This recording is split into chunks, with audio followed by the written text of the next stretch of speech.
Sensación 800 AM. Amigos oyentes, iniciamos nuestra primera entrevista. Esta vez queremos dar la bienvenida a este espacio informativo a la ministra de Educación, la doctora Montserrat Creamer, quienes saluda Priscila Ruiz junto a mi compañera Patricia Chango. Bienvenida a Sensación Matinal. Muy buenos días, perdón, y gracias por la invitación. Buenos días a todos. Muy bien, doctora, le comento que año tras año, como es de conocimiento general, se inicia con el proceso de matriculación tanto en escuelas como en colegios en la Sierra y Amazonía. Pero ante la pandemia que vivimos los ecuatorianos en general, entiendo que las cosas han cambiado. Con esta nueva realidad que se vive, es lo que le pregunto, ¿cómo se daría por iniciado el cronograma escolar? ¿Arrancaría a partir del mes de septiembre o tal vez existe algún tipo de modificación? Buenos días nuevamente, señora ministra. Sí, muchas gracias. En efecto, se mantienen los cronogramas, ya incluso las matrículas empezaron este lunes 20 de julio, todo fluye con absoluta normalidad, se mantienen y empiezan las clases el 1 de septiembre. Por supuesto, empezamos con el modelo como hemos venido hasta ahora y muy satisfactoriamente y cada vez fortaleciéndose más. Aprendemos juntos en casa. Tenemos más de 1.400.000 usuarios en la plataforma del Ministerio de Educación que acuden a los recursos, a los textos digitales y sobre todo a las planificaciones pedagógicas semanales, las cuales siguen los docentes, las familias y los estudiantes. Así que se cumple el cronograma. En la medida en que vayan cambiando los semáforos y los COEs, el COE nacional, municipal, cantonal, lo vayan permitiendo, nosotros estamos listos y ya hemos emitido también los lineamientos para que se preparen las escuelas particulares y fiscales, todo el sistema educativo del país, se preparen con los respectivos lineamientos y protocolos a seguir en el nuevo modelo que sería nos aprendemos y nos cuidamos juntos, que es este retorno progresivo con alternancia, ¿no? Días estarán en la escuela, días en la casa, horas diferentes, jornadas diferentes, pero que permitirá tener ya un contacto más presencial con los docentes y con los compañeros. Es decir, señora ministra, que de a poco vamos a poder ir ingresando, con en este caso nuestros hijos o los alumnos, a clases presenciales. Si nos aclara un poquito cómo va a ser el panorama, por favor.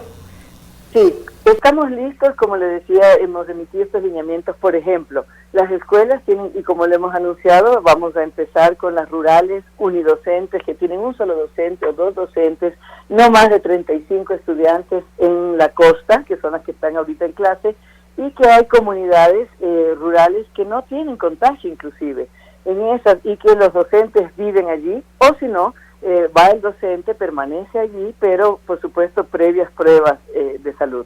En ese caso se establece un acuerdo con la comunidad, también tenemos que tener la aprobación del COE, de COE municipal, cantonal, también del nacional por supuesto, y en ese sentido se ve que tengan la infraestructura, es decir, baterías sanitarias, que tengan lavabos, los implementos de higiene, los docentes capacitados y preparados, igual que la comunidad que también tiene que estar capacitada y preparada, porque en estos 4 meses y medio las familias tenemos que haber enseñado a nuestros hijos a cuidarse, es decir, lavarse las manos, mantener cierto distanciamiento y mascarilla cuando están con otras personas, si están en espacios públicos más aún, en fin.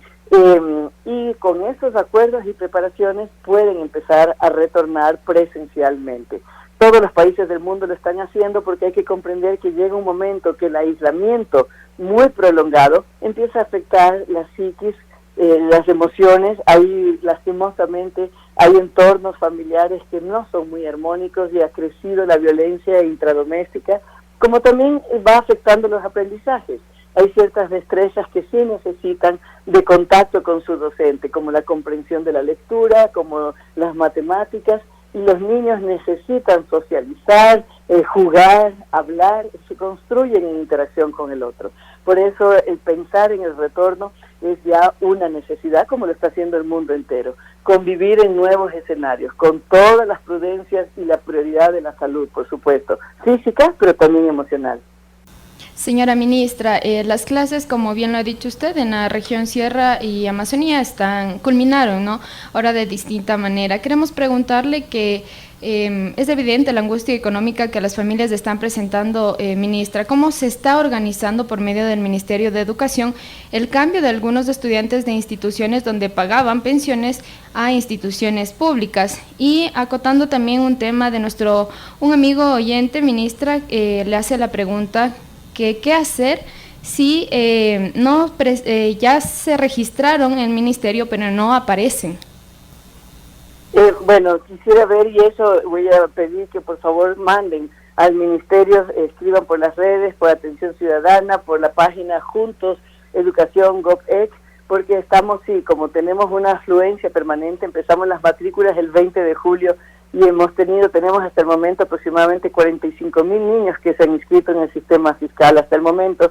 Obviamente estos son niños nuevos que ingresan al sistema, por ejemplo, educación inicial, primero de básica, la gran mayoría.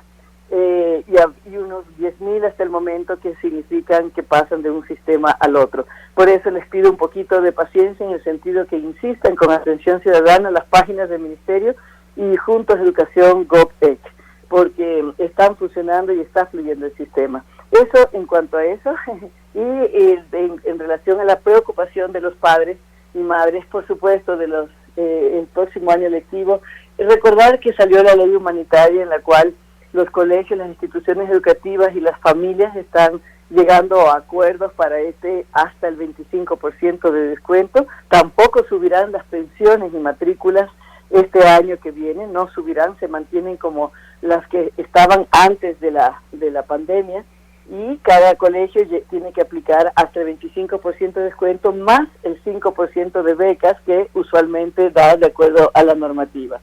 Recordemos eso, y también hay 3 modalidades que los estudiantes y que las familias también pueden optar, que es la modalidad de siempre, con el retorno progresivo, que como hemos dicho es siempre muy necesaria con la corresponsabilidad de las partes, pero también pueden optar por educación en línea o abierta, o pueden optar por educación en casa, que ahí recae toda la responsabilidad en la familia, con tutoría del colegio, pero mayor responsabilidad en la familia.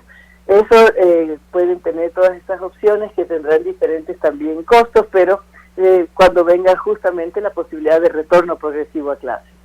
Ministra, justamente usted tomó un punto sobre la ley humanitaria y se menciona que el Ministerio de Educación se debe brindar todas las facilidades y también los incentivos necesarios para implementar un sistema de educación de modalidad virtual. ¿Cómo el Ministerio de Educación está garantizando una educación de calidad en tiempos de pandemia, ya que debe enfrentar grandes desafíos, como por ejemplo el acceso gratuito a la conectividad, educación en líneas, políticas también de emergencia para sectores rurales? ¿Cómo están haciéndolo? Bueno, desde que empezó, que fue a mediados de marzo, todo el estado de excepción, de emergencia y el modelo de Aprendemos Juntos en Casa, hemos trabajado muy fuertemente justamente en la conectividad, entendida en el amplio sentido de la palabra.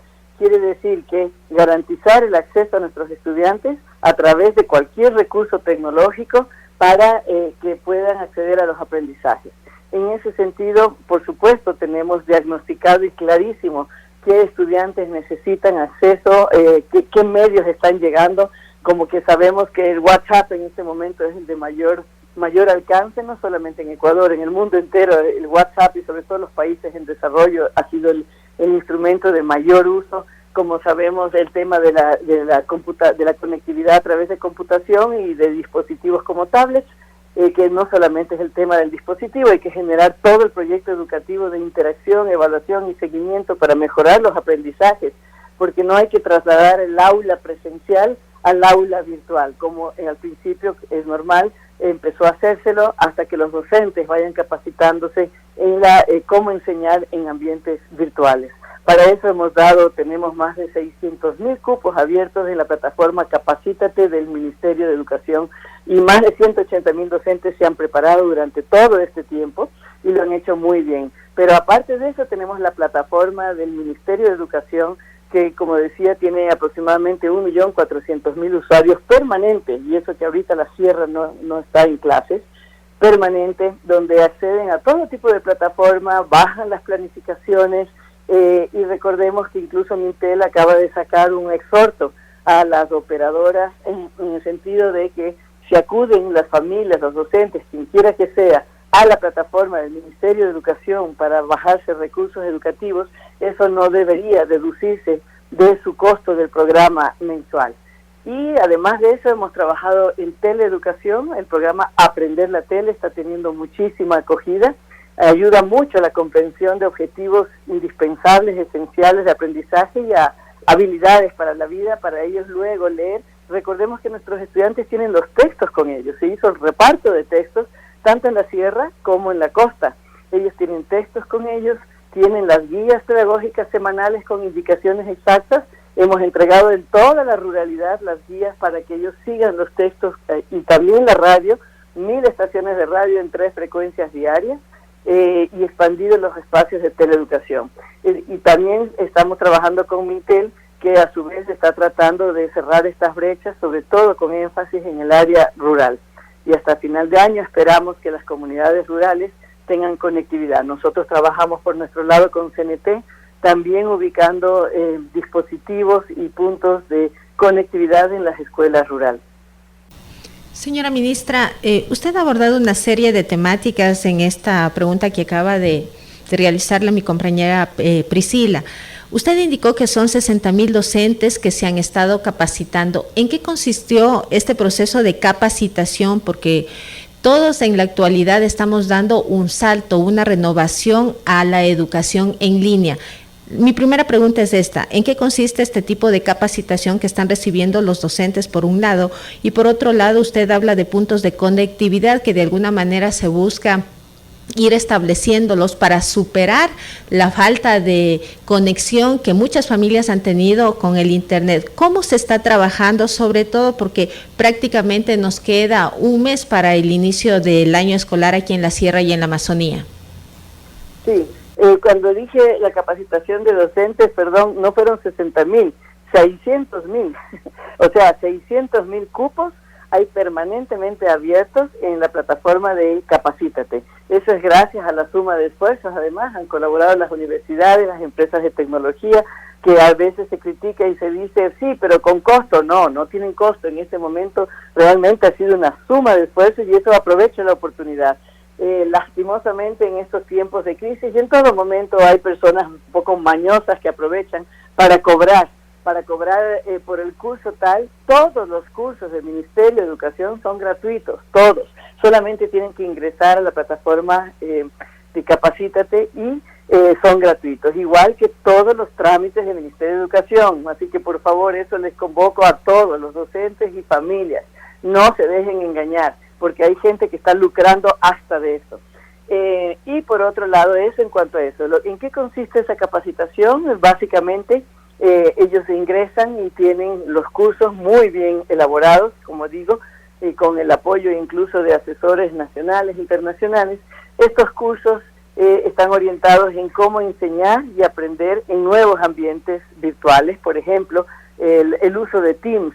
Incluso se ha generado ya las cuentas de correo para más de 3 millones de estudiantes y a su vez para todos los docentes del país, fiscales del país, para que ellos puedan abrir su espacio virtual en esta herramienta Teams, por ejemplo, entre otras herramientas. Y aparte de eso, la otra línea de formación es cómo recibir y cómo brindar apoyo emocional. Recordemos que este es ahorita el gran énfasis y eje transversal, el darnos apoyo a todos para seguir superando. Sería terriblemente grave, y esa es la función que ha tenido educación en todo este tiempo, y le hemos dicho sí a la educación, es sostener a las familias ecuatorianas. Toda familia ecuatoriana sabe que tiene un tutor que les acompaña no solamente en los aprendizajes, sino en las necesidades de casos de violencia, de salud, etcétera, porque sería muy grave un quiebre emocional de la sociedad cuando esta crisis se va prolongando. Y lo digo a nivel nacional y a nivel global. Por lo tanto, el apoyo emocional que requieren nuestros docentes, pero también las familias y estudiantes, de su eje transversal.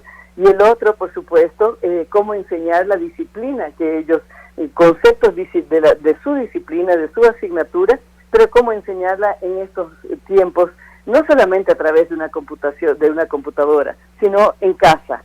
Cómo ser tutor y cómo ayudar a las familias a ser tutores de sus estudiantes, puesto que estamos viviendo un escenario diferente. Y la segunda pregunta era respondí ambas, ¿no? La de la conectividad y de la capacitación. Y lo que le decía es que son 600.000 cupos, de los cuales más de 180.000 docentes ya se han beneficiado, lo que quiere decir que hay algunos docentes, porque son varios módulos. En este momento ya tenemos listo también el módulo de inducción y preparación para los nuevos escenarios.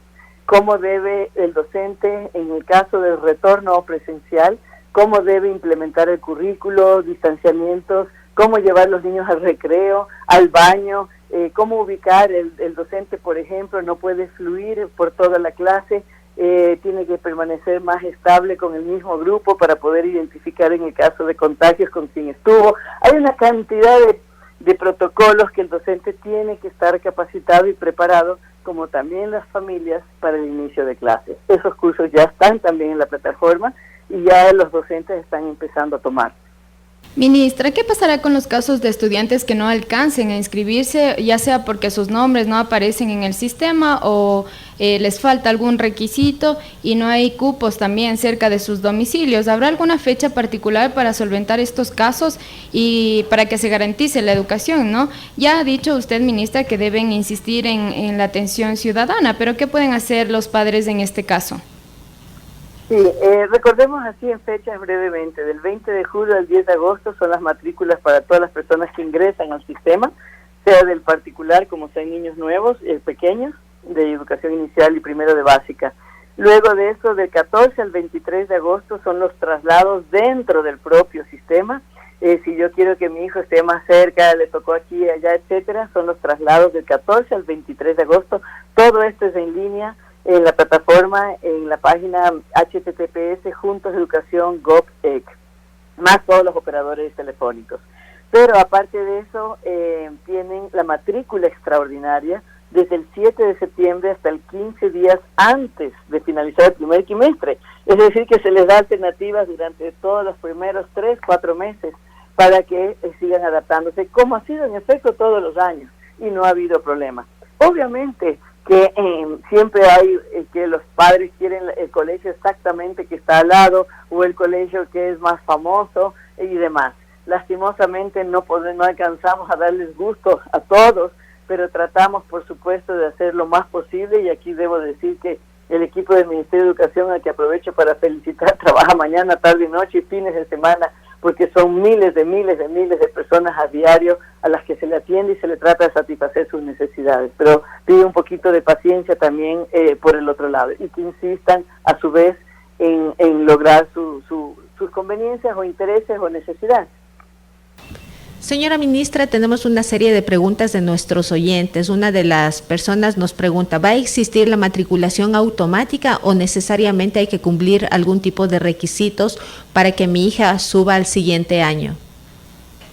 Sí, no, la matrícula pasan de un año al otro de manera automática. Los que están dentro del sistema fiscal pasan del un año al otro de manera automática. Sin embargo, siempre recomiendo que se haga seguimiento, por supuesto, pero es automático. Tienen que matricularse de manera expresa aquellos que ingresan al sistema fiscal o los niños nuevos, me refiero, traslados de un sistema al otro, como también los niños nuevos, de educación inicial y primero de básica.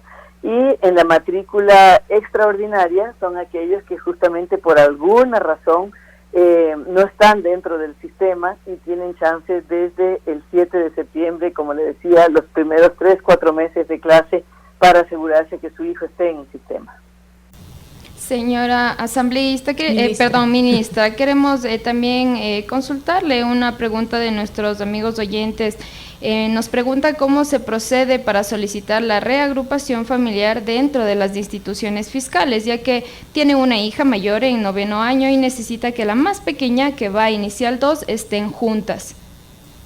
Sí, en efecto se les da prioridad a los que tienen hermanos en el mismo plantel educativo, pero todos esos casos específicos sí es importante que acudan a la atención ciudadana, a la página del ministerio, que se contacten, porque tenemos miles de esos casos específicos, los cuales obviamente tienen prioridad, pero es importante tener la información específica de cada uno de los casos. Ministra, ¿cómo está la situación de los maestros en el contexto de sueldos e impagos en el sector público? Están totalmente en este mes, como en todos los meses. Cierto es que no se ha podido muy lastimosamente ser puntuales. El ministro de Finanzas lo ha explicado reiteradamente.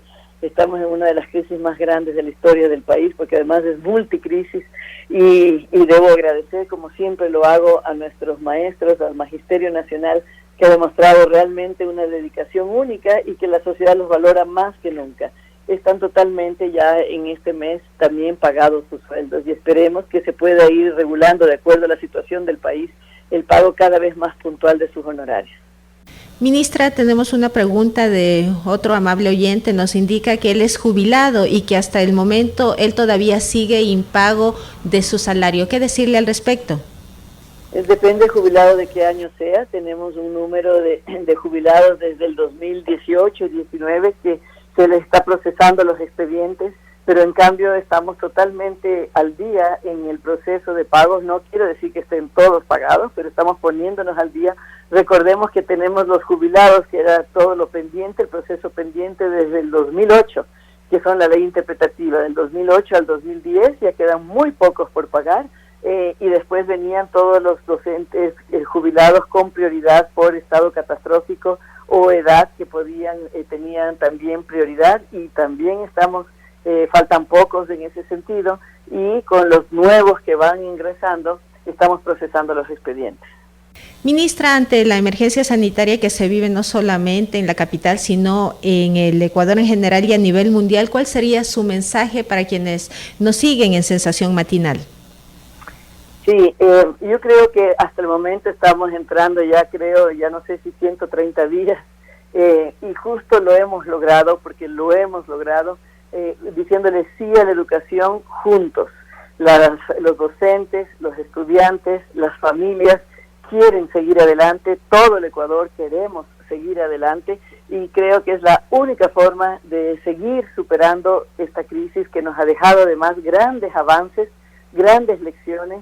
Estamos renovando todo el sistema educativo con medidas y recursos que vienen a quedarse y que por lo tanto van a permitir una mejor educación para nuestros niños en el presente y en el futuro. Tengamos mucha fuerza, mucha esperanza, pero a su vez trabajemos duramente en el presente por fortalecer estos hábitos de solidaridad, de convivencia, de nuevas convivencias, hábitos de salud, de bienestar, que solamente juntos nos va a permitir lograr un mejor presente y futuro.